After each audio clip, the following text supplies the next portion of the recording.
Shalom ou bracha. Dans notre paracha, Parashat Shoftim, au chapitre 16, verset 22, la Torah dit Velo takim lecha batseva asher sameh Hashem Elokecha. Akadosh Baruch Hu n'aime pas les monuments, les batsevot. C'est intéressant sur deux points. Premièrement, aujourd'hui, on appelle une tombe une matseva. La pierre tombale s'appelle une matseva. Nous allons voir pourquoi. Deuxième point que nous allons voir, c'est que les goyim, chez les peuples, on aime beaucoup les monuments.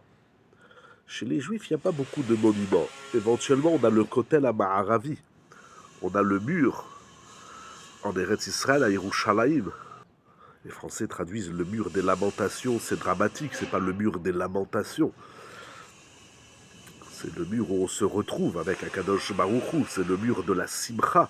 C'est pas le mur des lamentations. Je ne sais pas d'où vient cette traduction. Et chez les Juifs, dans la Torah, on n'aime pas les monuments, les matsevot. Vous allez en Eretz Israël, vous ne voyez pas des monuments.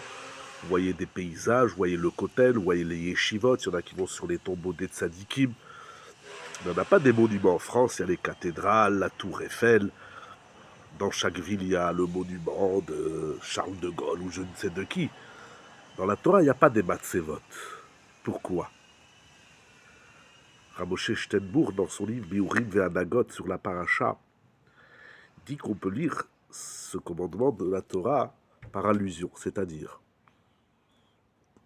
Akadosh Baruch Hu ne veut pas que le juif soit un monument, une matseva, c'est-à-dire qu'il reste statique.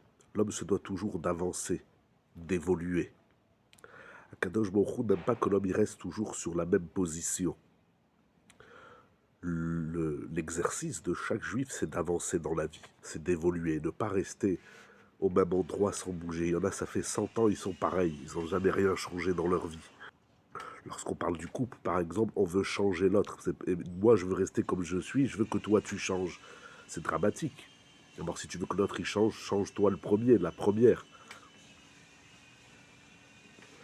Qu'est-ce qui fait évoluer l'homme, nous dit le Rav? Qu'est-ce qui fait changer l'homme, qui bouge l'homme de son état statique?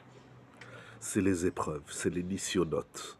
C'est-à-dire que chaque situation dans la vie, pas seulement les situations dramatiques ou douloureuses, chaque événement de la vie, c'est un cadeau qu'Akadosh Baruch Hu nous fait pour que nous évoluions, pour que nous changions quelque chose dans notre vie, que nous ne soyons pas figés comme des monuments.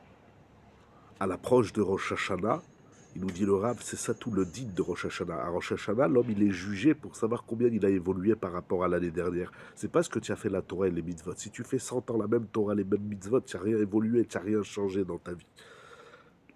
Le din de Rosh Hashanah, c'est combien tu as évolué, combien tu as changé, combien tu as avancé, combien tu as amélioré ton mode de pensée, de parole, de vie, d'action, etc. C'est ça la vie.